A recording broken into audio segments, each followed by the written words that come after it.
छाप रहे हैं, मेरे नाम छापे उन लोगों ने। तो ये लोग क्या है, बहुत बड़ा षड्यंत्र रच रहे हैं और हम लोग संगठनवाद के चक्कर में फंस गए। और हम जब तक हमारे लोग राजनीति में नहीं थे या राजनीति में नहीं गए थे, तब तक हमने लड़ झगड़ करके यूनिटी एकीकरण के कारण सारी जमीनों को लगभग स्टॉप रखवाया था। अब पूंजीपतियों और उद्योगपतियों के शब्द जो राजनीति में भाई गए या राजनीति करने के बाद में जो उद्योगपति या पूंजीपतियों के संपर्क में आए, या फिर किसी एटीट्यूड की वजह से कि नए लड़के जो है आंदोलन नहीं किया, मतलब किसी प्रकार का एक टूट जाने के कारण वापस से पूंजीपति लोग हमारे क्षेत्र में हावी हो गए। हमने बहुत आंदोलन किए या बहुत विरोध किए, धरना प्रदर्शन किए। इसी वजह से कई लोग चाहे इसके माध्यम से या सामाजिक संगठनों के माध्यम से बहुत लोग नेता बने, पर नेता बनने के बाद क्या वो जमीन पे बोल पाए? क्यों नहीं बोल रहे हैं? और हम उनसे विनम्र निवेदन करते हैं कि वो क्यों आगे नहीं आ रहे हैं। हम तो अभी जिला बदर हैं या कई जिलों से बाहर है, और कई उन लोगों ने हमें टारगेट करके हमारा जो है एक टारगेट टाइप कर लिया है। तो चलो हम तो कई है, पर ये लोग आवाज क्यों नहीं उठा रहे हैं? क्या आप लोग भी संगठन में बंटने के बाद अपनी माई माटी को भूल गए हैं? क्या जमीन से बड़ा आपका संगठन हो गया है? क्या जमीन से बड़ा आपका पार्टी हो गया है? काफी लोग कई प्रकार के आरोप लगाते हैं कि ऐसा भाई, जब जन समूह जन आंदोलन अगर खड़ा हुआ है तो हर जन में यह आक्रोश होना चाहिए और जन को लेके चलना चाहिए। अगर एक आदमी कहीं बिक गया है या एक आदमी कहीं चला गया है तो क्या हम उसकी बुराई के चक्कर में हम समाज को छोड़ दें? तो संगठन न बढ़ा है, न पार्टी बड़ी है, नहीं आपका, मैं तो ये कहता हूं कि न समाज बड़ा है, जमीन बड़ी चीज है। आप संगठन पार्टी एक छोटे छोटे तुच्छ पदों के चक्कर में आप लोग समाज की जमीनों का हनन करवाते जा रहे हैं और कह रहे हैं कि आप जमीन जो है, माई बेटियों की बलात्कार पे आप सड़कों पे निकल गए। निकलना चाहिए। तो फिर जमीन एक माँ है जिसने उन माँ बेटियों को भी खाना खिलाया है, तो उस माँ के लिए आप सड़कों पे क्यों नहीं निकल रहे हैं, मैं ये पूछना चाहता हूं। और 101% मेरा ये आध्यात्मिक विजन है, मेरा ये एक सोचना है कि जब तक जमीन का हनन नहीं रुकेगा तब तक आपकी माई बेटियों पर बलात्कार नहीं रुक सकते, क्योंकि जमीन भी एक माता है और जो माँ है वो भी एक माता है, और दोनों उत्पत्ति करती है। एक बच्चे को जन्म देती है तो दूसरी कणी को जन्म देती है। तो कणी का जन्म होता है, वो कणी प्रकाशित होती, हम खाते हैं तो हमारे शरीर में करंट चलता है, तो जाके हमारी माँ जो है हमको जन्म देती है। तो दोनों का लिंक है, बस धरती बड़ी माँ मतलब बड़ा रूप है और माँ जो है, महिला जो है वो छोटा रूप है। तो ये लिंकेज है कि जब तक अगर धरती पे विदेशियों का आक्रमण, जब तक धरतियों पे घेर जैसा बलात्कारी तो है वो नहीं रुकेगा, तब तक माई और बेटियों का बलात्कार नहीं रुक सकता। ये मेरा आध्यात्मिक मानना है, ये मेरा एक सोच है, ये मेरा एक सृष्टि से कंपैरिजन है। पर फिर हम आपको ध्यान ले जाना चाहेंगे जो बांसवाड़ा, रतलाम, झव्वा, अलीराजपुर, धार और तमाम प्रकार के झील है। तो रतलाम में मझोड़िया डैम जिसमें 10 गांव जाने वाले हैं, पुनियाखेड़ी डैम जो 14 गांव है, जो सबसे पहला आंदोलन कपड़े निकाल के हुआ था, वो अभी तक रुका है, उसका कुछ नहीं। रतलाम निवेश 20 गांव, तो 20 14 आपका कितना हो गया, 34 और 10 44, यानी कि 45 गांव रतलाम जिले में। ठीक है, इसी आंदोलनों की वजह से रतलाम में जितने भी नेता है वो राजनीति में भी आए और जीते भी और पद पर आज है भी।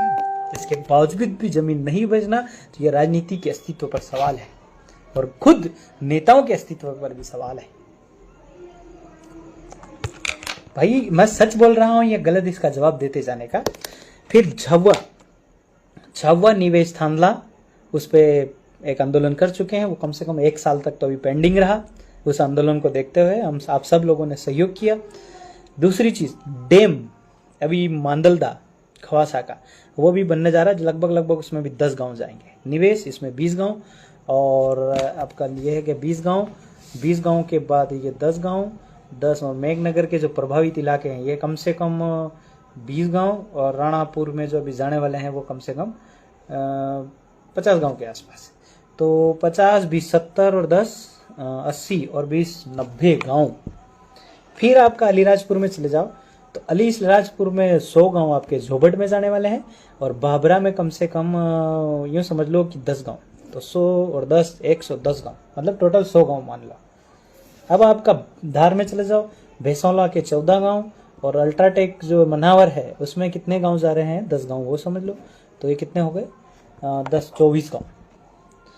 बांसवाड़ा जो मेन चीज है, क्योंकि यहां से ही रतलाम का जो आपका रतलाम का और झाबुआ का एक और चीज, झाबुआ में अभी ये लोग अभी बटालियन का एक बहुत बड़ा वो खोलने वाले हैं, उसमें भी जमीन जा रही है। तो अब झाबुआ के और अलीराजपुर के लिए और रतलाम के लिए मौत आ गया, मतलब एक मौत आकर के खड़ी है। और हम लोग कोई संगठन में बटे हैं, कोई इस संगठन में बैठा है, कोई इस पार्टी में बैठा है। तो क्या है, क्या यही है हमारा जो पुरानी रीत से हम लड़ते आ रहे थे वही रीत वापस लिया है? जो नई सिरे से हम जागे थे, हमने कहा कि हमको राजनीति से दूर रहना है और हमको इससे कोई मतलब नहीं करके हम समाज के लिए लड़े थे, क्या वही आज वापस दिन आ गए हैं? क्या वही हम वापस समझाने के लिए गांव-गांव जाना पड़ेगा? आप लोग एक दूसरे के प्रति नफरत करने लगे हो, संगठन के वहां पर एक दूसरे के प्रति भाईचारा खो बैठे हो, संगठन के चलते आप एक दूसरे से कटाक्ष करने लगे हो, संगठन के चलते एक दूसरे पे जलन भावना जो पैदा हो गई है वो खत्म करना होगी। जमीन तो आपके साथ भेदभाव नहीं करती।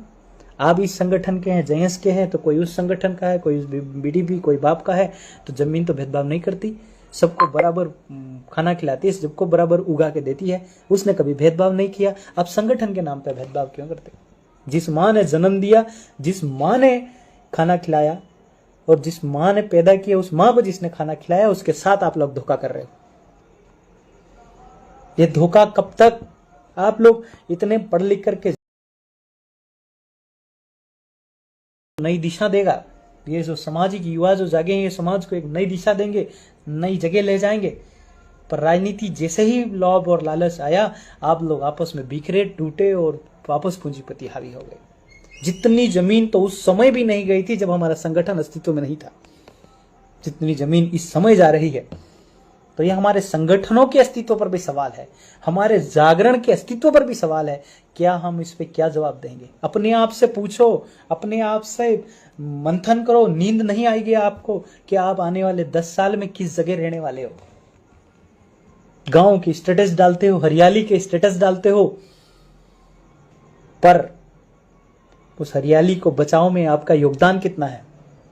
मात्र आप ये कहने से नाराज हो जा रहे हो कि हमने तो ये कहा कि हम इस संगठन को और संगठन के हम शरण में नहीं चलते हैं, तो संगठन वाले नाराज हो गए। हम तो कहें भाई यार हम संगठनवाद के चक्कर में नहीं पड़ेंगे, तो वो नाराज हो गए। गांव कभी आपसे नाराज हुआ है क्या? जमीन आपसे नाराज हुई है क्या? माँ ने आपको किसी दिन उगा के नहीं दिया है क्या? जो माँ जमीन में ऊपर से पानी गिराया, धरती पे पानी गिरा, वो पानी गिरने के बाद में उस माँ ने पैसे लिया, 2 रुपया लिया है क्या आपको उगा के खाने के देने के लिए? उस माँ के लिए नहीं लड़ पा रहे हो। कई लोग जो है संगठन में बढ़ गए, कोई लोग पार्टी में चले गए। वो नई युवा जो लड़ रहे थे उनको ये कहकर डरा रहे, धमका रहे हैं कि भाई ये हो जाएगा, कार्रवाई हो जाएगा। साला जमीन ही नहीं रहेगा तो तेरे जीवन में कार्रवाई का क्या मतलब है? तेरी माँ ही तेरे को कोक में नहीं सोने देगी, नहीं रहेगी कोक में सोने के लिए, तो तेरे जीवन में मौत भी क्या चीजें रही? मैं ये पूछना चाहता हूं, क्या मौत बड़ी है या जमीन? मेरे उसूलों में तो जमीन बड़ी है और मौत छोटी है। एक मात्र टुकड़े के चक्कर में, एक संगठन के चक्कर में, अपने अपने अनुयायी के चक्कर में, सीनियर और जूनियर के चक्कर में आप लोग बट गए हो। क्या कर रहे हो भाई? यही जमीन बड़वानी में जा रही है, यही जमीन खरगोन में जा रही है, यही जमीन आपका बुरहानपुर, खंडवा, यही जमीन छिंदवाड़ा, चारों तरफ जा रही है। हम कहाँ ध्यान दे रहे हैं? वही डूंगरपुर में जा रही है और वही आपको कई इलाकों में जमीन जा रही है, उदयपुर में जा रही है, गुजरात का तो नाम ही न लो। पूरे भारतवर्ष में आदिवासियों को जो है नुकसान की ओर पहुंचा दिया गया है। बहुत साथी जो समझदार है, पर एक संगठन के मात्र टुकड़े के चक्कर में किसी को अध्यक्ष बना दिया गया है, किसी को सचिव बना दिया गया है, किसी को जिलाध्यक्ष, किसी को प्रदेश अध्यक्ष, किसी को ये अध्यक्ष वो अध्यक्ष के चक्कर में, एक दूसरे के अंडर में चलाने के चक्कर में, एक दूसरे के अंडर के घमंड में चलाने के चक्कर में, उस घमंड में आप लोग समाज की जो जमीन है वो खो बैठ रहे हो। आप कांग्रेस से हो, आप बीजेपी से हो, आप बाप से हो, आप बीटीपी से हो, पर जमीन ने कभी कहा कि मैं इस पार्टी से हूं, जमीन ने कभी कहा कि मैं इस संगठन से हूं। आप अपने मेरे सवालों का जवाब देने का प्रयास करें। इतने गांव जब जा रहे हो, आप एकजुट नहीं हो पा रहे हो। कोई इस संगठन का बड़ा अध्यक्ष है, उसी का गांव जा रहा है, कोई इस संगठन का बड़ा अध्यक्ष है, उसी का गांव जा रहा है, और वो जो लोग बोल रहे हैं उन्हीं के खिलाफ। भाई अपने गिरेबान में झांक करके आप एक दूसरे का सहयोग लेने का प्रयास करें। जब शुरुआत में जेएस या शुरुआत में जब संगठन आदिम जाति आदिवासी जागे थे, तो देवास में कोई प्रोग्राम है तो पूरा रतलाम का आदिवासी पहुंच जाता था, या झाबुआ का आदिवासी, झाबुआ में कोई प्रोग्राम है, कोई जमीन जा रही तो पूरे पहुंच जाते थे, अलीराजपुर वाले पहुंच जाते थे। आज ये हालत बना दिया अपने संगठनों के चक्कर में कि रतलाम में कुछ होता है तो वो नहीं आ सकते क्योंकि ये तो राजनीति कर लेंगे, और झाबुआ में कुछ होता है तो ये नहीं आ सकते क्योंकि वो कुछ कर लेंगे। तो फिर होगा क्या? तो कैसे आप जमीन बचा पाओगे? आप राजस्थान में कुछ होता है तो आप कुछ लोग जाते हैं और कुछ लोग नहीं जा पाते हैं, पर जब एमपी होता है तो क्या भाईचारा बचा है? क्या जमीन के लिए मोहब्बत सिर्फ संगठन तक है? संगठन के अलावा कोई पर मोहब्बत नहीं है? मैं पूछना चाहता हूं आप सब लोगों से, आप जवाब दिए और अपने आप से सवाल पूछे। माना कि मैं बुरा हूं, पर जमीन बुरी है, जो जमीन जा रही है उसका क्या दोष? माना कि मैं अगर सच भी हूं और आप मुझसे जिलियस अगर फील कर रहे हो, जलन अगर फील कर रहे हो, तो जमीन आपको जो खाना दे रही है वो थोड़ी जलन फील कर रही है। भाई आवाज मेरे हिसाब से तो आ ही रही है और प्रयास कर रहा हूं मैं पूरी आवाज आपकी तरफ पहुंचे। तो आप लोगों को, सब लोगों से मेरा निवेदन है कि रतलाम, झाबुआ, अलीराजपुर, खंडवा, जितने पण संगठन है, वो लोग आप सब एक होइए और एक दूसरे के साथ सहयोग कीजिए, तब जाके हम जमीन बचा पाएंगे। रामलाल डिंडोर जी भाई कह रहे हैं कि समाज के लोगों ने चुने नेता हमारी जमीन बचेगी नहीं, प्रौद्योगिकी आज तक कोई जमीन को लेकर आगे नहीं आ रहे हैं। मतलब समाज के लिए कोई मौत के करीब आ चुके समाज के लोगों का जागो नहीं। तो मैं सब लोगों से इस सवाल पे जवाब देना चाहता हूं कि जो नेता है, अगर हम बारंबार, हम नहीं कोसना चाहते हैं, पर फिर भी मन में सवाल होता है कि नेता भाई लोग क्यों आगे नहीं आ रहे हैं इस विषय पे। रतलाम निवेश के आंदोलन पे, पुनियाखेड़ी आंदोलन पे, जो आपकी राजनीति का बेस है, उस राजनीति में आपको उसी राजनीति में आपका बेस बना निवेश के आंदोलन से और पुनियाखेड़ी आंदोलन से ही आप लोग जो है उठ करके सामने आए, और कुछ आंदोलन और भी है। आज उसी निवेश को भूल गए, उसी पुनियाखेड़ी को भूल गए, उसी आप मजड़िया डैम को भूल गए, जिस जमीन के नाम पर आप राजनीति में आगे आए, अपने पद पे बैठे, अपनी गाड़ियां, अपना बंगला सब रेडी कर पाए। ये धोखा है सीधा सा। और ठीक है, मैं इन सब चीजों को साइड रखता हूं, न सवाल, पर आज तो ये समय है कि आप सब साथ बैठ करके लड़ने का प्रयास करें। कब तक नफरत का बीज बोओगे समाज के बीच में? राजनीति की चक्कर में आप नफरत का बीज बोना बंद कीजिए और जमीन के लिए आगे आइए। कोई कह रहा है कि ये बुरा है, कोई कहे वो बुरा है, जमीन कितना बुरा है वो बताइए। जिस दिन जमीन ही अपना उगाना बंद कर दिया तो आप करोगे क्या? माना कि आपको मुआवजा मिल गया, माना कि आपको गोल मिल गया, क्या ये जो मिला ये लीगल है? क्या ये आप खा सकते हो?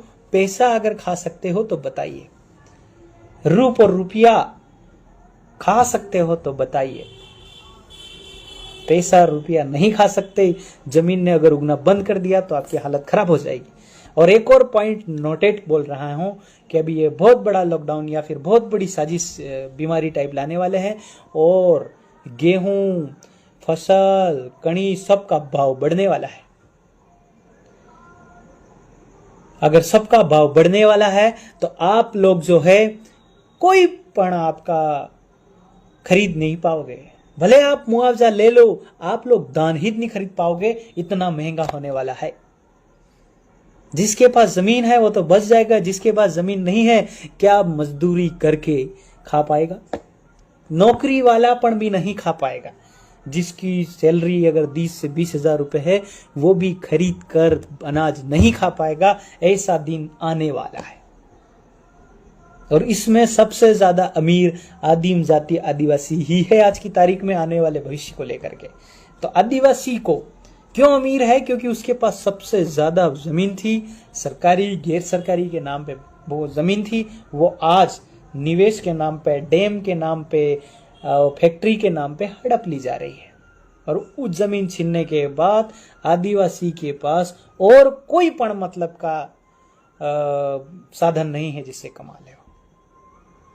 आप किसी पैसा से दान नहीं कमा सकते। कितना खरीदोगे? कितना खरीदोगे? एक महीने का सैलरी 20,000 में कितना धान खरीद लोगे? कितना कणी खरीद लोगे? एक आदमी के 5 बच्चे क्या खिला पाओगे? 5 किलो अनाज तो कब बंद हो जाए। और इसमें क्या क्या बीमारी है वो मैं खुलासा नहीं करना चाहता, नहीं तो मेरे पीछे फिर लोग आ जाएंगे इधर।